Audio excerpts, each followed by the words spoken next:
Buenas tardes.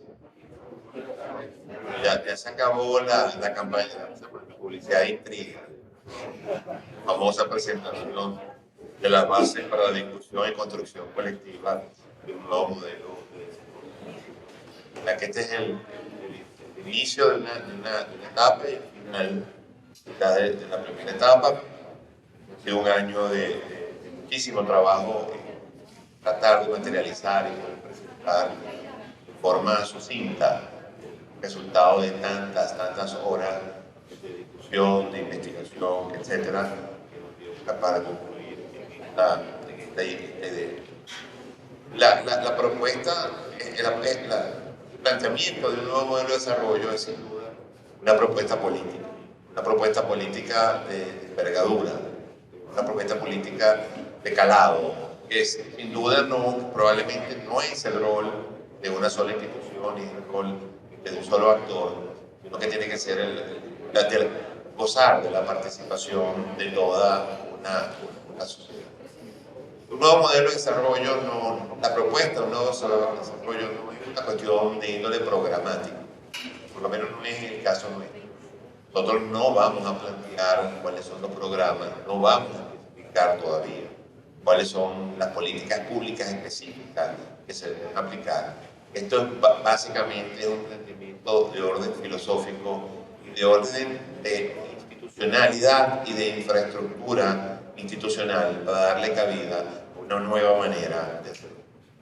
Y esto tiene varias premisas debatibles, absolutamente, sin duda alguna. Para unas, para nosotros, creo que ya son superadas, probablemente para otros actores sociales son importantes. Porfa. Por favor.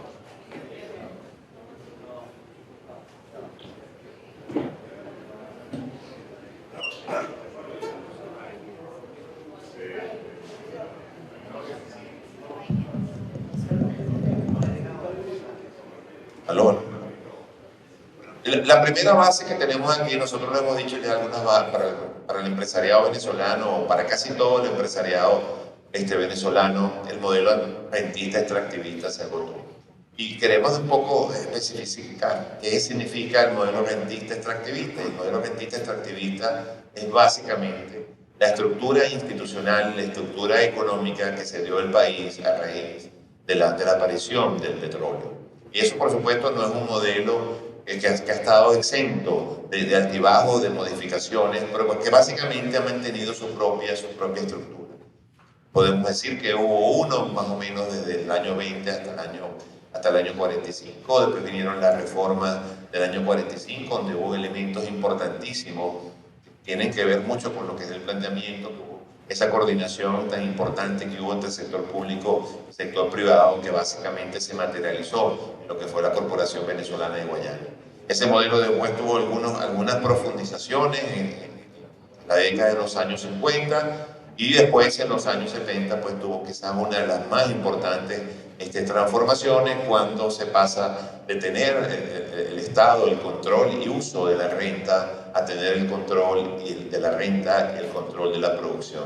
Y ahí es cuando se exacerba el modelo rentista, y ahí es cuando se exacerba la intervención del Estado en los temas económicos, y es también cuando comienza la pérdida de la productividad de la economía venezolana, que llegó a tener un índice de productividad donde la productividad de la industria petrolera era 11 veces la productividad del resto de la industria.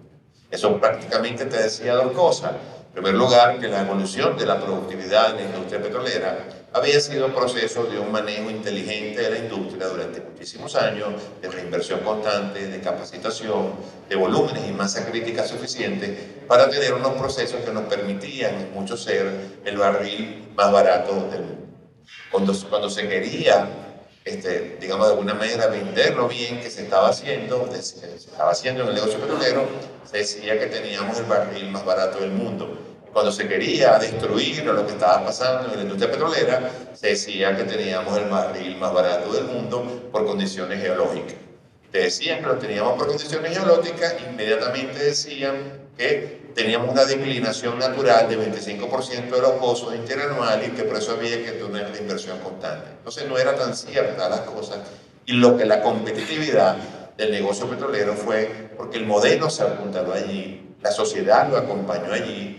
Inclusive la diplomacia venezolana en sus mejores momentos se centró en hacer del petróleo un elemento fundamental en la diplomacia porque era nuestro principal producto de exportación.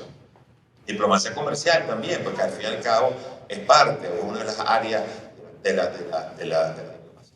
Ahora, ese modelo que tuvo enormes momentos de éxito, la movilidad social en Venezuela, la capacidad de consumo, el proceso de urbanización de la sociedad venezolana, los índices educativos, el crecimiento de los temas de salud, la multiplicación de las universidades, el índice de productividad que llegamos a tener a mediados de los años 70, sin duda nos hicieron un país de vanguardia en las regiones.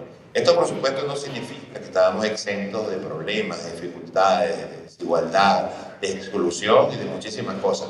Pero era un modelo que había logrado, de cierta manera, permear esa producción de riqueza en toda la sociedad.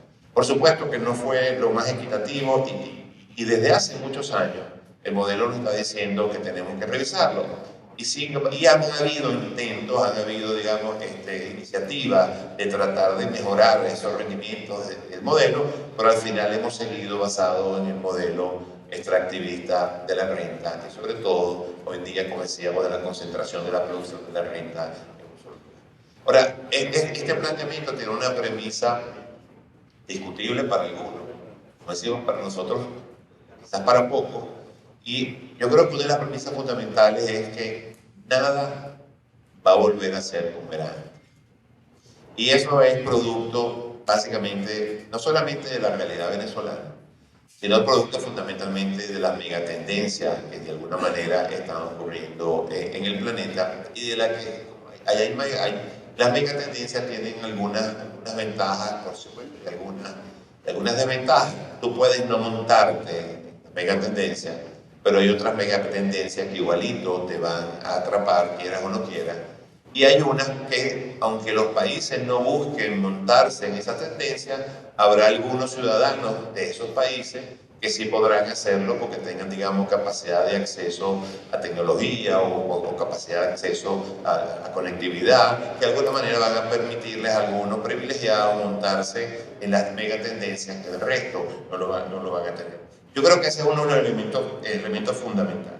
El otro, por supuesto, es un planteamiento que busca una mirada hacia el futuro y que tiene mucho que ver y entender el rol significativo que tiene que jugar el sector privado venezolano y que tiene que jugar también nuestra institucionalidad, la capilaridad del sector gremial venezolano, la presencia en muchísimos municipios, en todos o casi todos los estados del país. En todos los estados del país hay una cámara, hay alguna asociación, algún lugar donde los empresarios de alguna manera se agremian para buscar conseguir esos fines. Yo creo que ese va a ser uno de los facilitadores de ese nuevo modelo y de la aplicación pues, de esta nueva propuesta. Pero eso también requiere una revisión profunda de nuestros modelos de gestión, de nuestros modelos de negocio y también de entender cuál es el rol del empresario en la sociedad. La sociedad venezolana, por supuesto, está viviendo una situación súper compleja. Bueno, no quiero profundizar mucho, creo que estos días hemos hablado de todo esto, lo que ha significado en términos de calidad humana, de desarrollo humano, etcétera, la inmensa, la gigantesca caída del Producto Interno Bruto, ha cambiado los patrones de consumo, ha cambiado la calidad institucional, la misma infraestructura privada y pública, el reto que están presentando sobre todo las empresas medianas y grandes de desescalamiento, la insuficiencia de masa crítica en los volúmenes de trabajo, la falta de economías de escala para saltar a procesos de negocios digitales y de espacios compartidos que necesitan de volúmenes mucho más importantes, y esa casi que tormenta perfecta de acumulación de situaciones producto de la caída y producto de esa actualización, sin duda que van a necesitar a un empresariado distinto. Y también a una organización gremial distinta.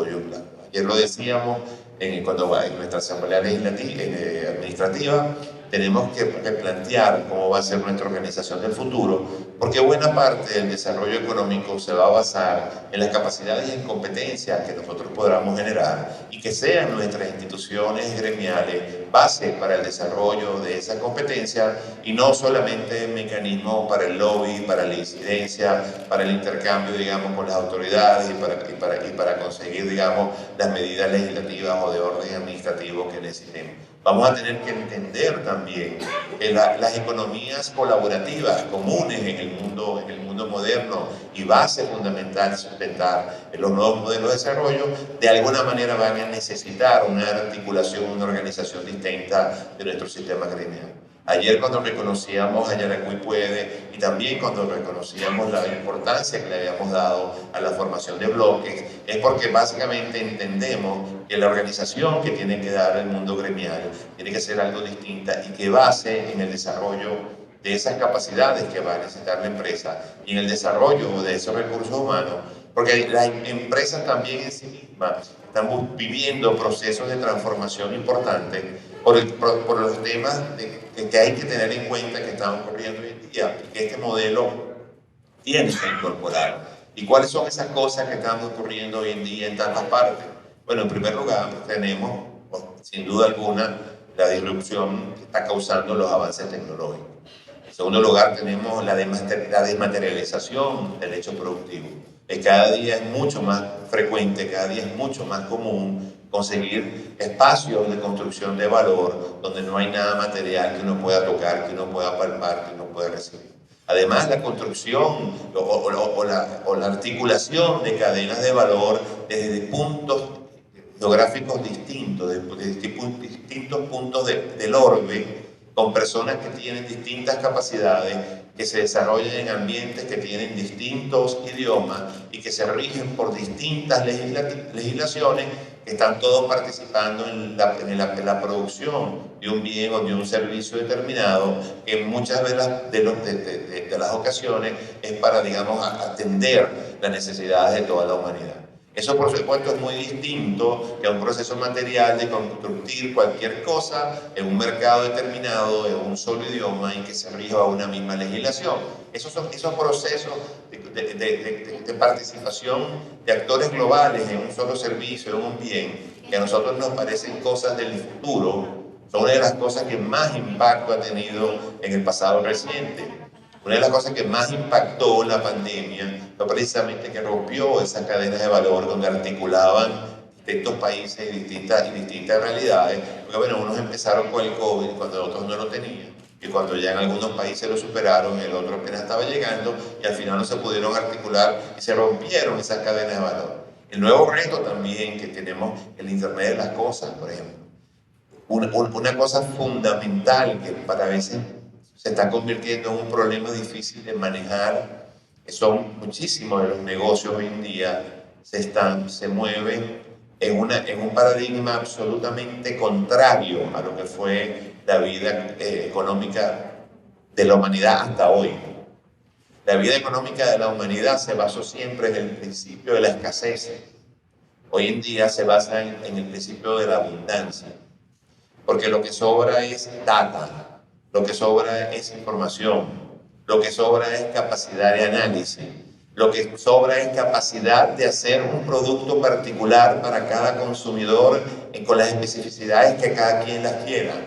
Es la capacidad de hacer para cada consumidor, responde a su edad, a su condición social, a su sexo, a su trayectoria de salud, etcétera, hacer un contrato específico de seguro y no un contrato por adhesión que cubra todos con la misma realidad como si tuviéramos los mismos riesgos. Esos son productos de la capacidad que tiene hoy en día la humanidad de aplicar de la abundancia y de hacer de la abundancia unos modelos de negocio y de gestión con un paradigma distinto al que tradicionalmente conocíamos, que era el de la escasez.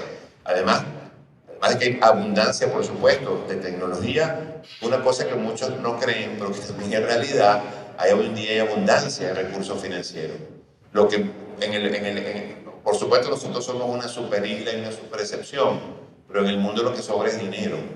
En el mundo más bien lo que están faltando cada día más son ideas y son espacios geográficos con capacidad realmente de articular y de aplicar esas ideas. Otra de los elementos, por supuesto, me estoy refiriendo mucho pues, a temas tecnológicos, pero yo creo que también hay una cosa importante que está pasando en la humanidad. Y voy a poner algunos ejemplos para referirme cómo cada vez están teniendo más importancia. Cada día hay más importancia en los mercados más grandes. El mercado más grande del mundo como comunidad es la Unión Europea, ¿no? Son tantos países, un poco más grande que los Estados Unidos y un poco más grande que China. Bueno, cada día los requerimientos de entrar productos en esos mercados hay que cumplir cada vez más condiciones.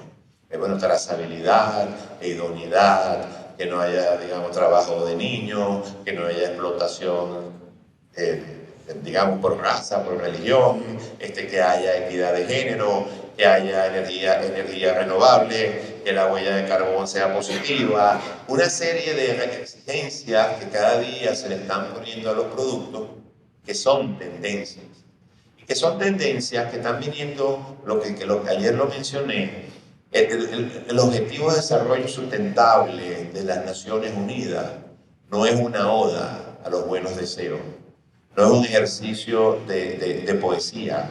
El Objetivo de Desarrollo Sustentable de las Naciones Unidas son productos de millones de horas de trabajo de quizás las mentes más privilegiadas de la humanidad, tratando de diseñar cómo iba a ser ese futuro. Y que lo queramos o no, cada día las legislaciones de los países, sobre todo los países desarrollados, que son los que imponen los perfiles y los criterios de consumo, cada día se van más acercando a esas exigencias que hacen este tipo de organizaciones. Y allí hace, por supuesto, que tengamos que ir entendiendo que tenemos que incorporar en nuestros procesos de negocio, en nuestros procesos de gestión, todas esas exigencias que cada día van a ser más comunes en todo eso. Y eso nos lleva, a su vez, a lo más importante que tienen esos objetivos de desarrollo sustentable, que es básicamente hacer un mundo más humano. Y nuestra propuesta tiene fundamentalmente que ver con eso. ¿Cómo hacemos un modelo de desarrollo económico, de inclusión social, que sea más humano? Y para nosotros tiene una premisa fundamental. Toda inserción en un nuevo modelo de desarrollo tiene costo, tiene facturas que hay que pagar. Y lo primero que tenemos que dar en cuenta es que sea probablemente a nosotros que nos toque pagar la cuota principal de esa factura. Por más allá que tengamos posibilidad de influir, por más allá que tengamos posibilidad de hacer lobby, de hacer propuestas, tenemos que entender que la factura tenemos que pagar cada quien en proporción, digamos, en relación a nuestra capacidad de pago. No podemos pretender, como se pretendió mucho en la década de los 90, en el consenso de Washington, que muchas veces las facturas las pagaban los más desposeídos y los más necesitados, simplemente porque eran la mayoría. Yo creo que este es un cambio importante a la hora de aplicar este modelo y probablemente va a existir algo de gradualidad, porque este modelo básicamente se quiere orientar dentro de su objetivo de desarrollo sustentable, porque tiene algunas premisas que yo creo que son importantes. Para nosotros, el centro, el propósito, el objeto, el fin de nuestro modelo es el ser humano. El ser humano entendido, por supuesto, como un ser productivo, pero también entendido el ser humano que realiza una actividad productiva solamente en aras y con el objetivo también de desarrollar plenamente su dignidad como ser humano. Yo creo que eso tiene que ser el elemento central de nuestro planteamiento. Estar claro que si queremos tener una economía mucho más humana, tenemos que también adaptar todo nuestro proceso, nuestra estrategia, nuestra visión de empresario, entender que nos toca resaltar. Yo ayer lo mencioné un poco en palabras, decía que se había pagado una gran factura, un gran esfuerzo, un gran sacrificio, sobre todo en los años de la hiperinflación más aguda y de la mayor escasez, y que los empresarios venezolanos habíamos hecho un enorme sacrificio, pero yo quise resaltar realmente el papel protagónico, fundamental y casi heroico de los trabajadores venezolanos. Mencioné ayer, bueno, que muchas veces los trabajadores tenían unos ingresos, en eso, cuando cobraban la quincena, muchas veces resultaba que el ingreso por día era menor a lo que les costaba el transporte para llegar a su sitio. Yo creo que esas son cosas que no pueden volver a suceder. Yo creo que esas son cosas que no benefician a nadie.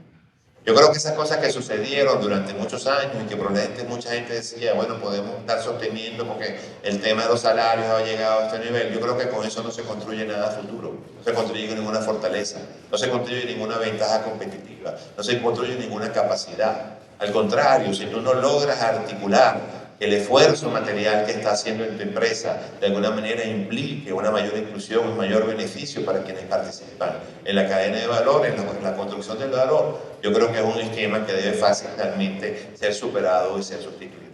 Pero por supuesto eso también necesita cambios en la legislación, cambios, digamos, en la participación, cómo va a ser la participación de la fuerza productiva, del sector laboral. Y básicamente allí está uno de los elementos fundamentales y más difíciles de buscar un nuevo modelo de desarrollo.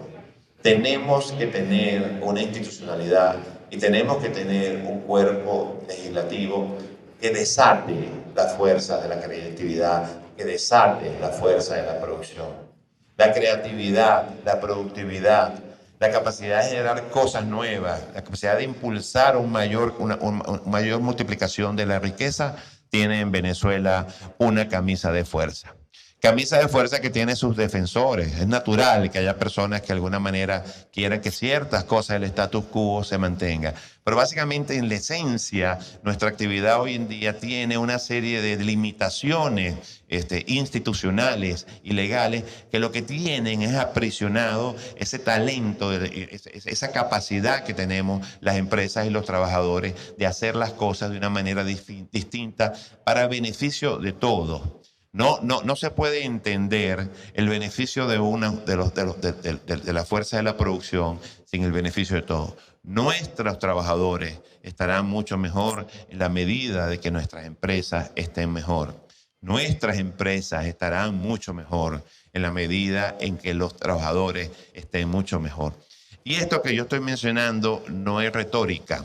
Esto no es un discurso para conseguir aliados, esto no es un discurso para conseguir apoyo. No, este es un discurso basado en que, partiendo de los principios de que en la medida en que busquemos esquemas colaborativos donde todos participemos, la sociedad va a estar mucho mejor. Y básicamente esto lo que queremos es que, con esta premisa, que se tome la discusión en otros sectores.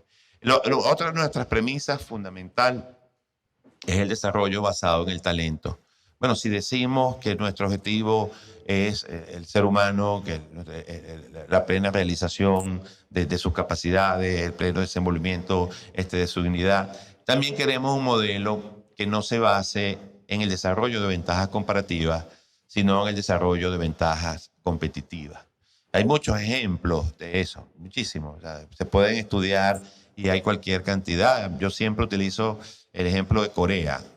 La competitividad de Corea en los temas de acero es increíble y no tiene ninguna de las materias primas básicas para tener acería, sino que su capacidad de competir en el mercado global de acero, que es un commodity, es básicamente en el desarrollo de su talento y de sus ventajas competitivas. Entonces la gente nos pregunta, ¿por qué si Venezuela goza de tantas riquezas naturales, por qué hacemos un modelo de desarrollo basado en ventajas competitivas? Bueno, la respuesta es muy sencilla, porque cada día las riquezas naturales van a ser menos importantes en los modelos de negocio. Cada día lo que va a tener más valor, lo que va a agregar más valor, son los nuevos paradigmas de la riqueza, que son la información, la tecnología y el conocimiento. En la medida en que los procesos van evolucionando, no es que vamos a dejar de necesitar las materias primas, no es que vamos a dejar de necesitar los recursos naturales, sino que cada día su peso en la generación, su porcentaje en la construcción de valor va a ir cada día, digamos, perdiendo relevancia, porque cada día los países y las producciones van a sistemas y a generación de productos y servicios de lo que siempre hemos escuchado, de mayor valor agregado. En la medida que todos los sistemas económicos están buscando la generación de mayor valor agregado, las ventajas de las riquezas naturales van perdiendo relevancia en esa generación de mayor valor agregado. Porque el valor agregado se lo agrega es precisamente el talento, los procesos, los métodos, la capacidad de alcanzar más mercados, la capacidad de tener productos más adaptados a mayor gente, el singularity. O sea, una serie de efectos que está teniendo la abundancia de tecnología, la abundancia de recursos, la abundancia de procesos en la generación de productos cada vez menos dependientes. Además, que la historia de la humanidad, sobre todo la historia reciente de la humanidad, nos ha ido demostrando que cada vez más los recursos naturales van siendo más sustituidos o por otros recursos naturales o por otros procesos. Ayer alguien en una intervención aquí decía que sí, que hace algunos años era el carbón. Y se sustituyó el carbón y todavía el mundo está lleno de carbón. Y que vamos a un proceso de sustitución del petróleo avanzado. Cada día son más la generación de energías alternas. Cada día los mercados piden más las energías limpias. Todos ustedes habrán leído que hay países de Europa que han establecido que para el año 2050 o para el año 2000 tanto, todos los vehículos, no puede haber vehículos que trabajen con combustibles fósiles, sino con electricidad. Otros están hablando del nitrógeno verde. Bueno, y así cada quien. Ya hay muchos países que no ven al propietario de una casa, al residente de una casa, ya no lo ven como consumidor de luz, sino como prosumidor. Tiene que tener esquemas alternativos donde en un momento consume y en otros momentos vende energía al sistema. Y algunos lo hacen solar, otros lo hacen eólico, otros lo hacen geotérmico. Bueno, y no solamente eso, sino que todas las regulaciones están orientadas a que cada quien aproveche y transforme la fuente de energía que le sea más beneficiosa y que le sea más asequible. Entonces todas las casas consumen y venden energía, depende de la hora del día, depende de la temporada del año, etcétera, etcétera. Esas son las nuevas tendencias y esas son las nuevas exigencias que si mañana queremos ir a esos mercados, probablemente que nos van a decir, ¿y dónde está su huella de carbón? ¿Cuál? Hoy en día a lo mejor te piden la del país, mañana probablemente te pidan la de tu propia empresa. Y hoy en día te dicen, bueno, ¿dónde está su respeto a los derechos laborales de los niños? Entonces hoy en día te piden la del país y mañana te van a pedir la de tu propia empresa. Y eso ya existe. Y no solamente que existe, sino que el mercado lo premia, el mercado lo paga. Así como paga productos orgánicos, también paga productos que han sido, digamos, elaborados con todas esas megatendencias y sobre estos lineamientos que han puesto los organismos internacionales. Creo que es fundamental en este nuevo modelo de desarrollo entender que tenemos que dar un salto cuántico en el tema de la tecnología. No es posible seguir insistiendo en modelos y en procesos de negocio que no tengan cada día una mayor incorporación tecnológica, porque simplemente no van a poder competir en el futuro y nos vamos a tener que enfrentar más temprano que tarde a la discusión si tenemos que proteger unos productos hechos aquí sin tecnología o permitir el acceso de productos de la misma calidad pero más baratos, producidos con otras tecnologías. Y yo creo que para todos está muy claro que el autarquismo que practicó Albania durante tantos años, ya sabemos los resultados que le trajo pues, a ese país. Si hay algo que es global, si hay algo que es universal, es el comercio. Y en la medida en que usted tenga la posibilidad de satisfacer las necesidades con productos más baratos, es muy difícil justificar las barreras para que esos productos entren a un determinado mercado. Esa es una cosa que va a llegar tarde o temprano. Y yo creo que allí, por ejemplo, es una de las cosas que yo decía, cómo articulamos nosotros nuestros gremios para que sean facilitadores de la aplicación de esas tecnologías en los procesos de negocio de nuestros afiliados. Porque el que no lo haga, eso no es una opción. Eso no va a ser opcional. Eso va a ser determinante. El que mañana no se monte, probablemente, poner un ejemplo, porque aquí está mi preferido, que está viendo con mucha atención, voy a poner el ejemplo de la agricultura. El que no se monte mañana en esquemas de agricultura de precisión, difícilmente va a poder competir con quienes ya los están haciendo. Más allá de la distancia, eso cada día tiene menor peso relativo, la distancia geográfica de unos puntos a otros. Eso cada día cuesta menos relativamente hablando. Y por eso que vemos países como los Países Bajos, que por cierto aquí está un representante, que es un país diminuto, con tremendos problemas de superficie, se mete el agua, se sale el agua. Vemos que, no sé, creo que es el quinto país más productor de alimentos en el mundo, siendo un país tan pequeño. Bueno, precisamente porque ha hecho todo esto que estamos diciendo, que para nosotros es un salto cuántico y pareciera que es una mirada a un futuro wow allá en el 2035. Sí, pero eso ya existe en muchos países del mundo. La agricultura de precisión, por ejemplo, es muy común a donde ustedes quieran que vayan y a cualquier país desarrollado que ustedes vayan a ver, van a ver que los tractores trabajan 24 horas al día y ya no les ponen esas luminarias que les ponían para trabajar de noche. Ya no hace falta, porque quien la maneja no es una persona, lo maneja una computadora. Entonces, bueno, esos procesos ya hoy en día y ya existen vehículos y camiones que no necesitan conductor. Y muchos dirán, bueno, por eso es malo, porque están sustituyendo al conductor. Bueno, pues eso es una discusión válida, pero no es menos válida que todos esos países desarrollados llegaron a esos camiones porque nadie quería ser conductor. ¿Y por qué nadie quería ser conductor? Bueno, nadie quería ser conductor porque precisamente con el avance de los procesos tecnológicos te ganabas lo mismo que siendo conductor desde tu tablet o desde tu computadora sin necesidad de estar en tu casa o pasar 10 horas sentado en un camión y los contratiempos del tráfico, etcétera, etcétera. Entonces, los países fueron quedando sin conductor, la respuesta es, bueno, voy a tener vehículos sin conductor. Y precisamente al final, tú ves en esas sociedades que la tecnología, que el avance, que el progreso lo que está trayendo es mejor calidad de vida para sus ciudadanos. Y yo creo que eso es lo que queremos todos. Otra premisa que yo creo que es importante, importantísima en Venezuela, es que nosotros traíamos una proyección que se rompió, que era la proyección de que durante estos años y como hasta el 2037 había lo que se llamaba el bono demográfico, que era que cada año teníamos más personas dentro de, digamos, en la edad productiva. Y entonces, ¿cuál era la ventaja de eso? Bueno, que como tenías más personas en la edad de capacidad productiva, tenías mucho más capacidad no solamente de agregar valor, sino que también tenías la capacidad de aprovechar, de fundar o de mantener un sistema de seguridad social, porque bueno, tenías más gente activa de lo que ibas a tener, digamos, en el mañana. Y esa pérdida de gente en capacidad productiva o en edad productiva es lo que ustedes a veces, cuando se leen los libros de algunas megatendencias importantes en materia demográfica, ustedes ven, dicen, bueno, ¿por qué Alemania va a importar 10 millones de mano de obra calificada en 20 años? O sea, los alemanes van a traer 500.000 personas en edad productiva al año.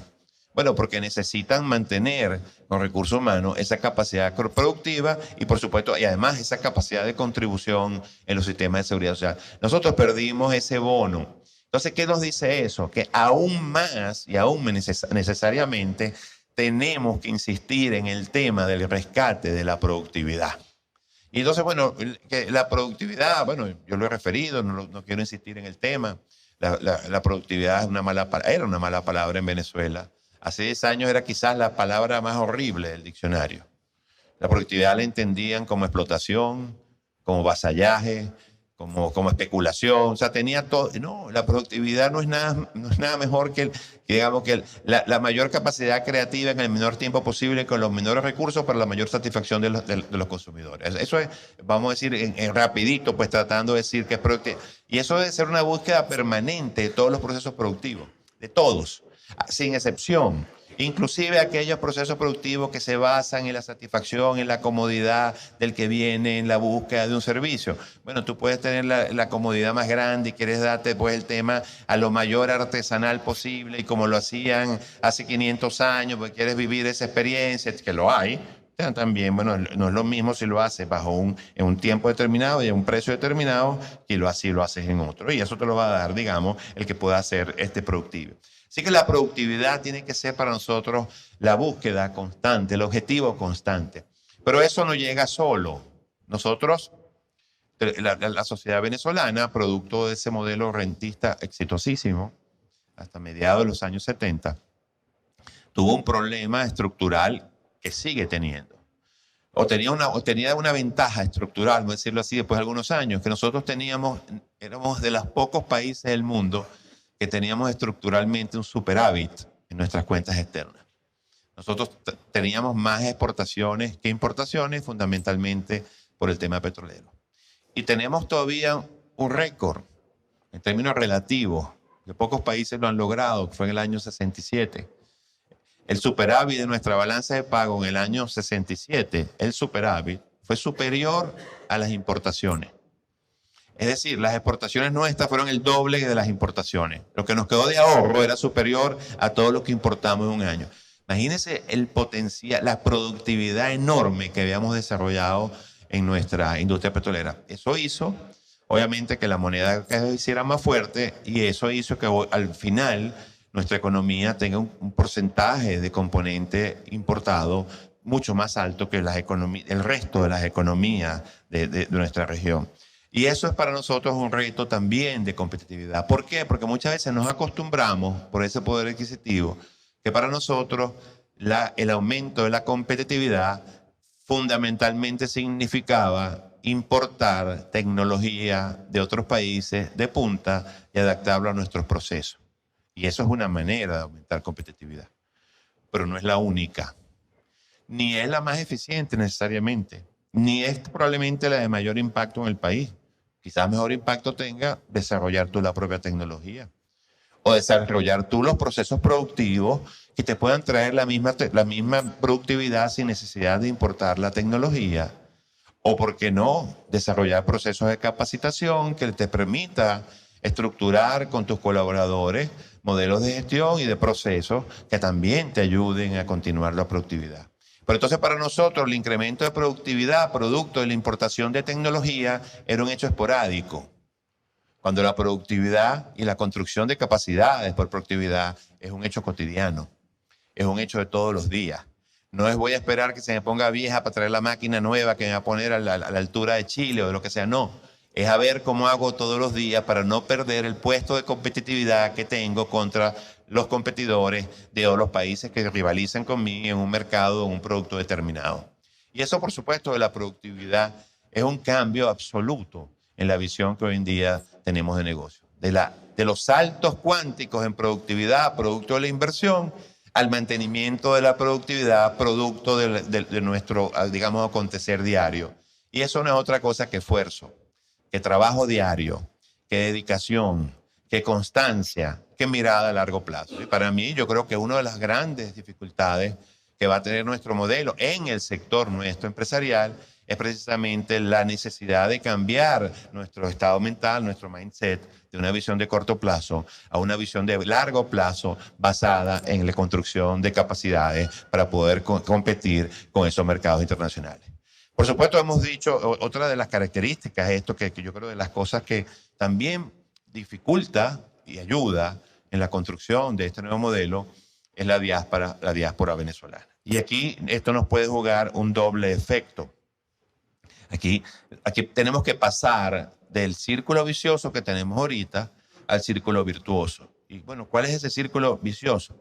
Bueno, el círculo vicioso es que en la medida que nosotros no aumentemos la productividad y no logremos que nuestros trabajadores, nuestros colaboradores tengan mejores ingresos, la gente se va a seguir yendo buscando mejores esperanzas. Pero si la gente capacitada es la primera que se va buscando mejores esperanzas, ¿cómo hacemos para aumentar la productividad si la gente capacitada se está yendo?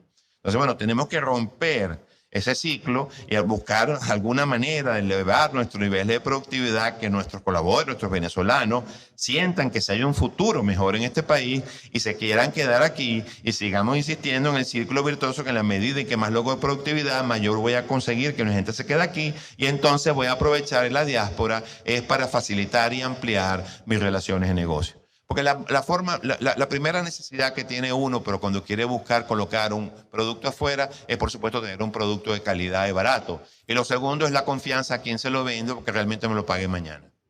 Entonces no es lo mismo vendérselo a un chinito, que todos son iguales y se llaman iguales, que vendérselo a alguien que vive en una ciudad de Europa que es hijo de tu madrina. Bueno, y no es lo mismo. Pues el día que el hijo de tu madrina te falla, tú sabes dónde vas a buscar a tu madrina y sabes cómo hacer y sabes dónde vive y es más difícil que se te pierda.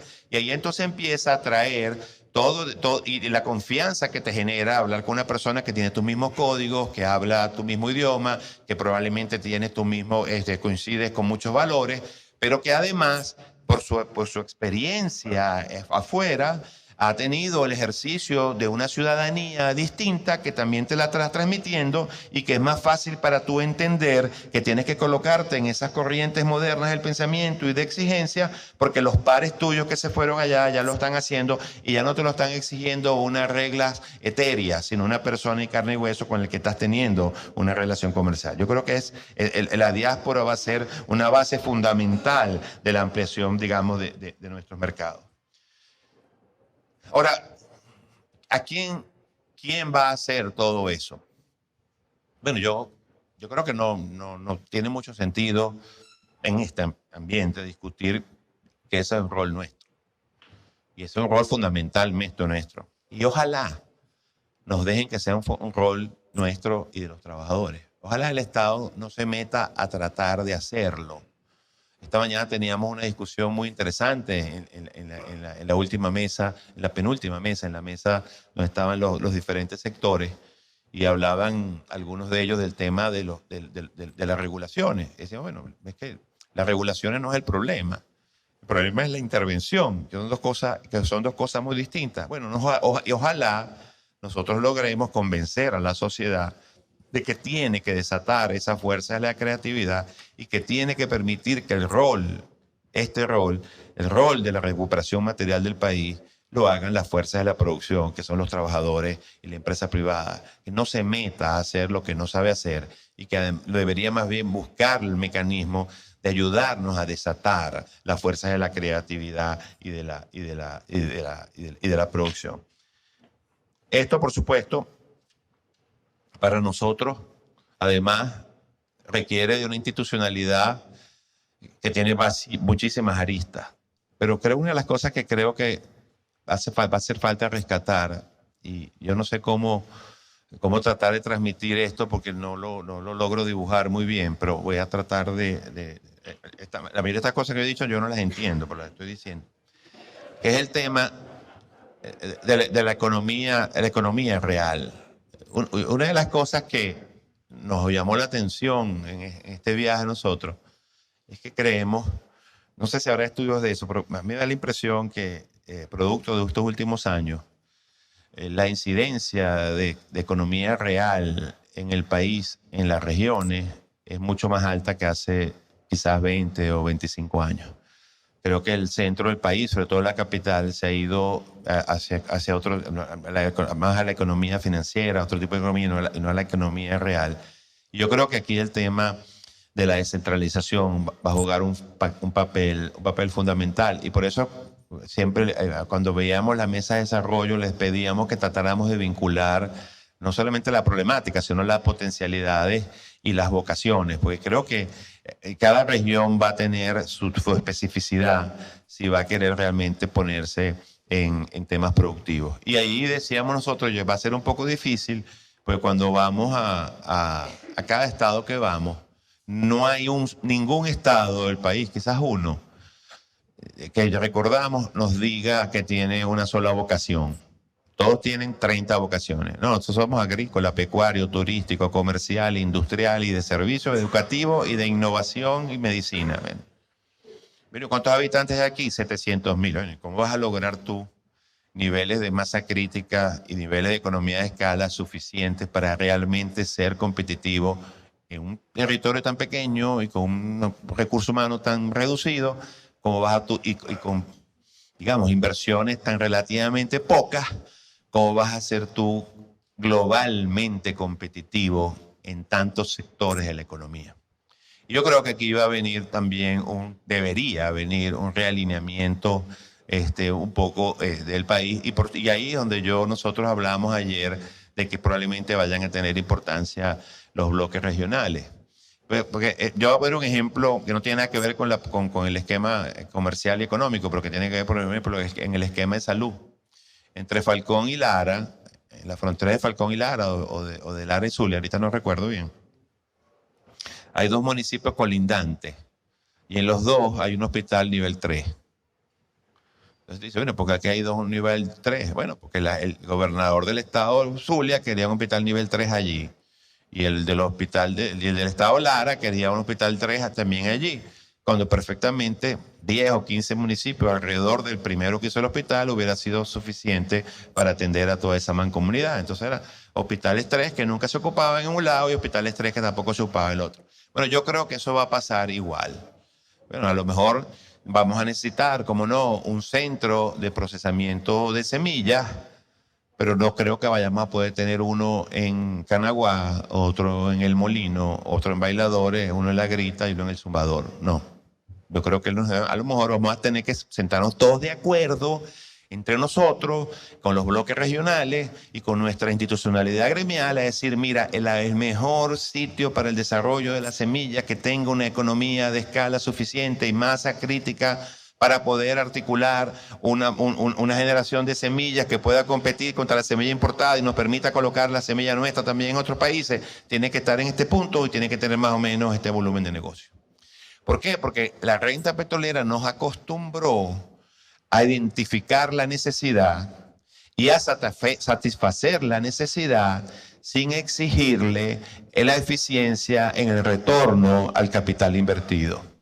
Entonces el FONAYAP llenó el país de centros de investigación que ninguno es autosostenible, porque ninguno tiene la masa crítica suficiente de investigación para generar los recursos para sostenerse. Eso tiene que cambiar.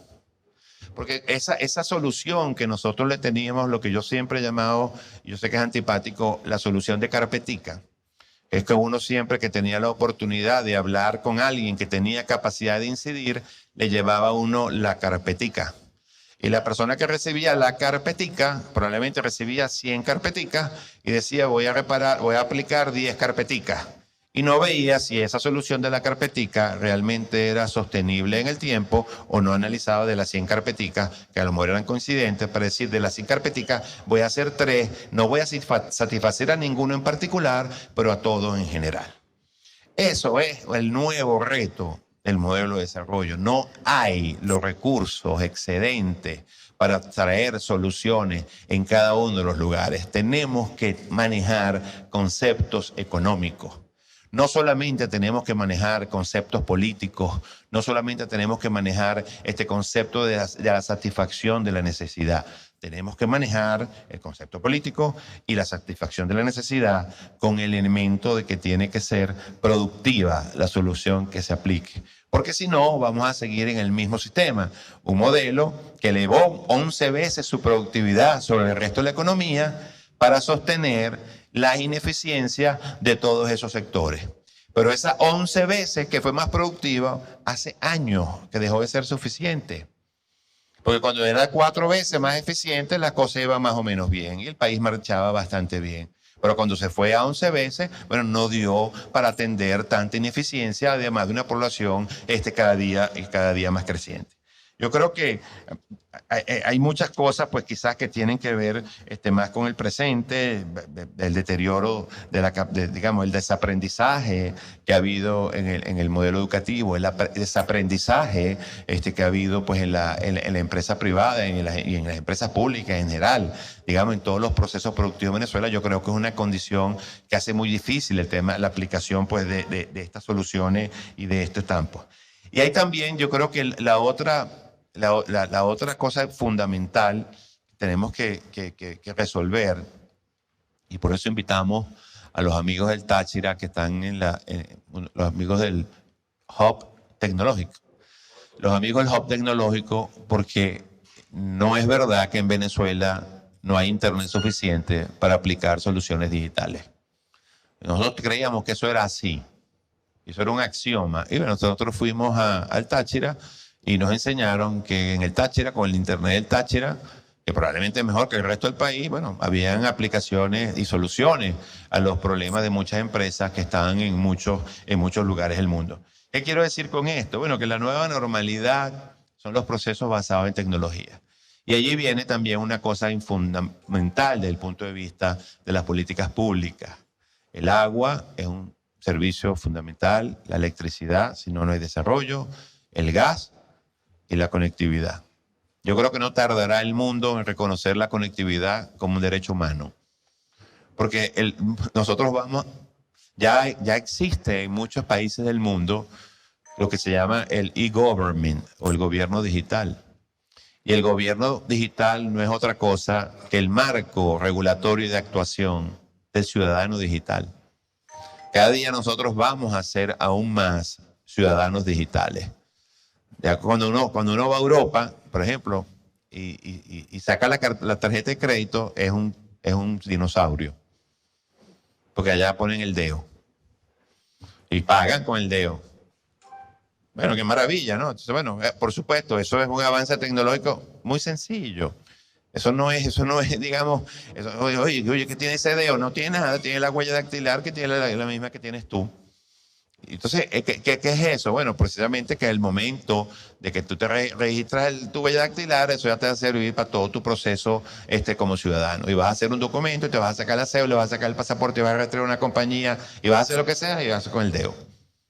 Y además, como eres un ciudadano digital, toda tu información la tienen los sistemas de salud, los sistemas de educación, para cualquier cosa que te pase en cualquier lugar del mundo.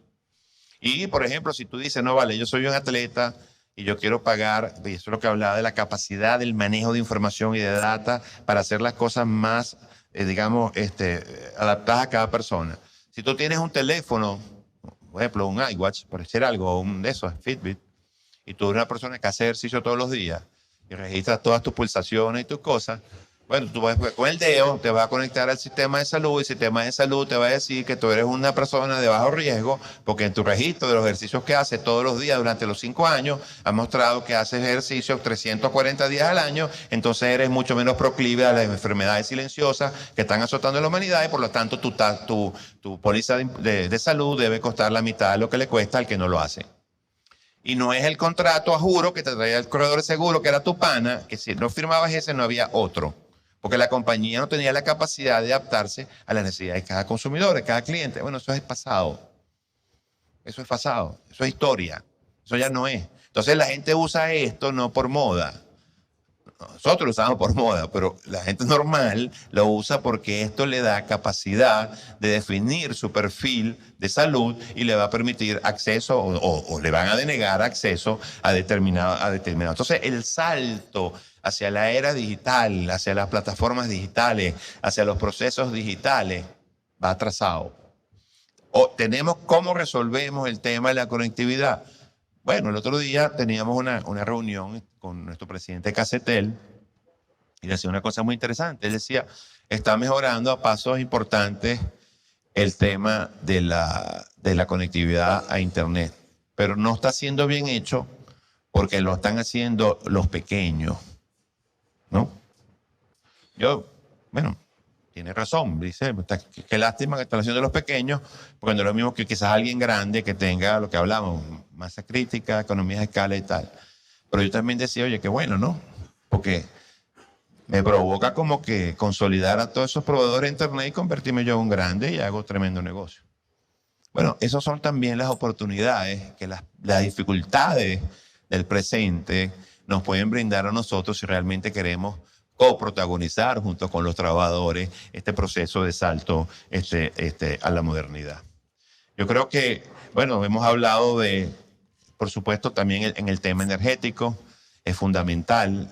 Las economías 5.0 tienen una cosa muy importante. Uno de los grandes cambios de paradigma que hay en el sistema energético y que es de muchísimas oportunidades, sí se abre, es que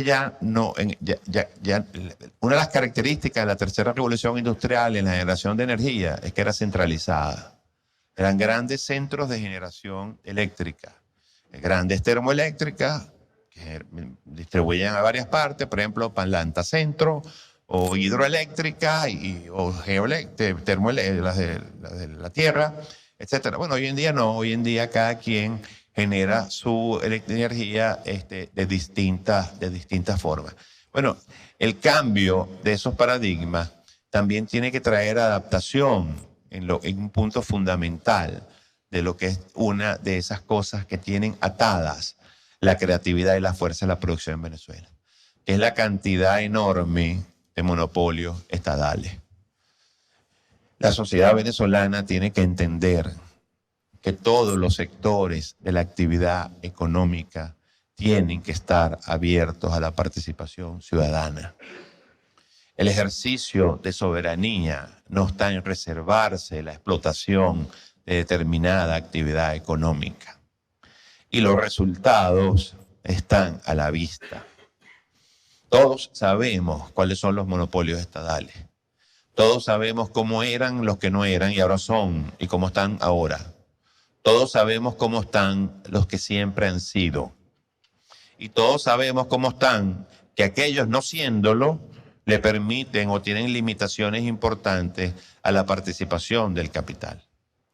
Y aquí tengo que hacer una reflexión, sobre todo a todos aquellos de ustedes que tengan contacto con los hacedores de políticas públicas.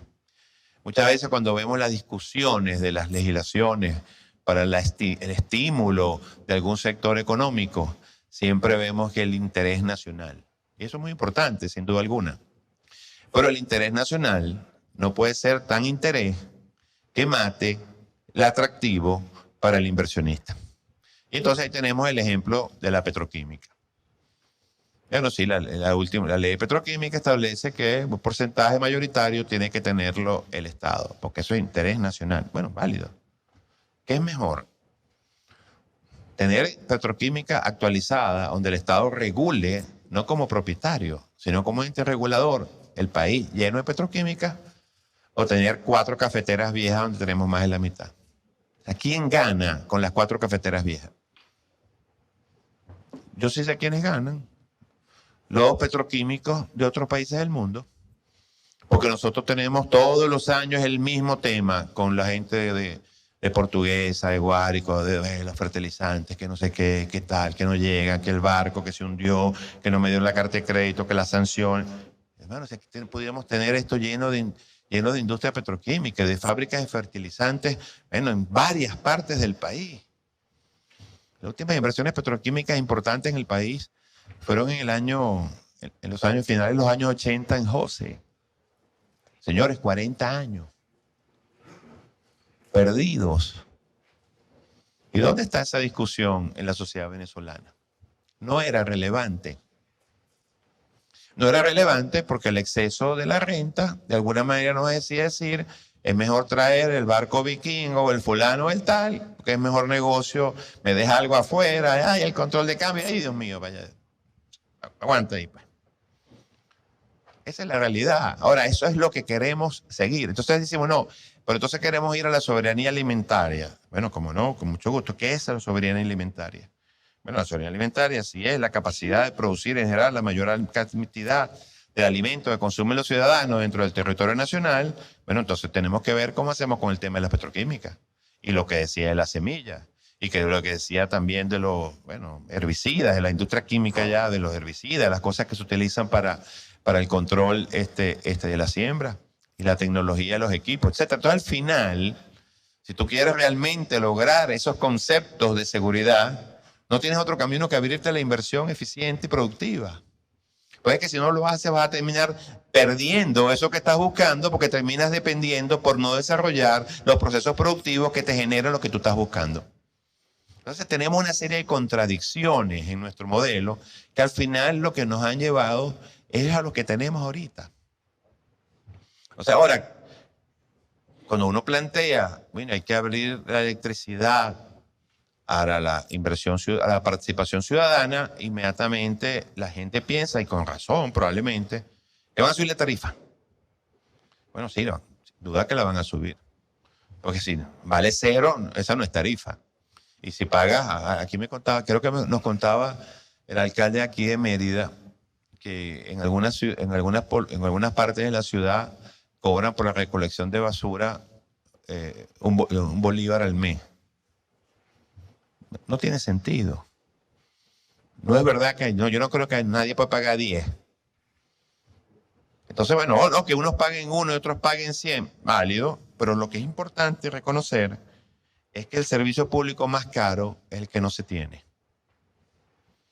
Pero a veces nos entra a decir, no, yo no voy a pagar, pero ya vas, es verdad que vas a pagarlo, pero más caro es la planta eléctrica, o más caro es pagar el camión de agua, o más caro es pagar el tanque de agua. Entonces, no, pero es que a mí, y eso lo vimos en algunos focus group, no, es que a mí el agua me la da la alcaldía. Entonces yo tengo 2 tambores y la alcaldía me llena los tambores. ¿Y cada cuánto viene la alcaldía llenando los tambores? No, una vez a la semana. ¿Y tú prefieres tener agua del tambor una vez a la semana en 2 tambores que pagar algo por el agua?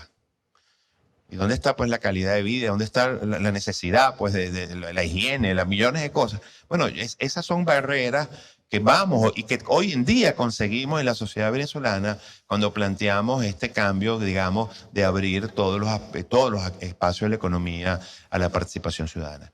Comenzando por el petróleo.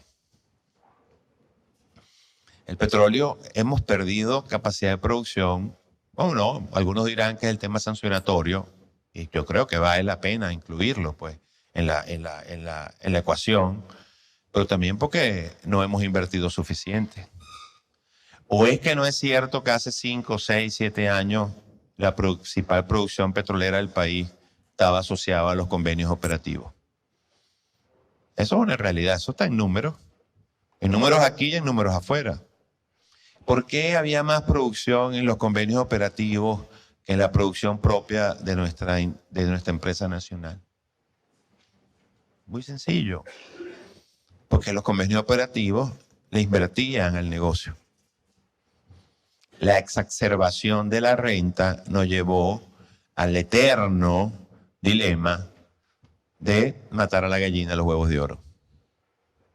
Porque le fuiste sacando tanto para, digamos, cubrir las ineficiencias del modelo que terminaste de alguna manera agotando a la que realmente te daba la capacidad. Y nadie planteó la discusión, bueno, ¿por qué aportan más los convenios operativos que la producción propia? Bueno, yo creo que esas son discusiones en nuestro espacio absolutamente superadas, pero a las que tenemos que ir, porque abrir la producción, la comercialización, la refinación, inclusive la exploración de la industria petrolera no significa que el recurso deje de ser soberano. Eso no está en discusión en nuestro modelo. El petróleo seguirá siendo de todos los venezolanos.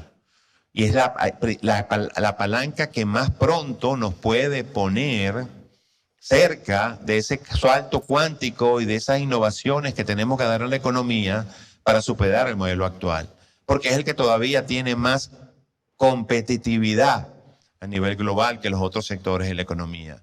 Esas 11 veces más competitividad que tenía con respecto a los otros sectores, probablemente hoy no sea 11, pero sigue siendo más competitivo que los demás y relativamente competitivo en función, digamos, de los demás productores de petróleo de esta parte del mundo. Pero con los esquemas tradicionales no lo vamos a lograr. Y por eso que nosotros, como institución, ya nos hemos adelantado, inclusive antes de este documento, a insistir en la necesidad de que se abra la discusión del tema petrolero y que de este tema, digamos, multilateral o de este relacionamiento o estas negociaciones bilaterales entre los Estados Unidos y Venezuela, de alguna manera se abra mucho más flexibilidad para la participación y crecimiento de nuestra principal industria. Pero yo no quisiera, pues, seguir, digamos, llenándolo de tantas cosas. Creo que hemos pasado lo fundamental. Yo creo que también las condiciones de empleo están cambiando. Ya la gente no necesariamente se desplaza a los sitios donde trabaja. Hoy en día muchos trabajan o trabajamos de cualquier lugar donde estemos. Lo he repetido anteriormente, ya digamos la carretilla, el tractor, las cosas físicas, pues no son las herramientas de trabajo. Cada día son más el tablet, cada día son más el GPS, el dron, las herramientas de trabajo, y eso necesita, por supuesto, también herramientas y la capacidad. Ese modelo de desarrollo de competitividad que basada en ventajas competitivas, por supuesto que necesita una revolución en el tema educativo. Tenemos que cambiar la concepción de nuestro sistema educativo, tenemos que cambiar las horas de dedicación que tenemos en nuestro sistema educativo y tenemos que cambiar las herramientas que les estamos dando a las personas que salen de nuestro sistema educativo, porque salimos capacitados para entrar a una universidad con un conocimiento quizás universal, pero probablemente lo que necesitamos son herramientas que nos permitan más bien incorporarnos a esos mundos tecnológicos y a esos mundos de desarrollo del trabajo.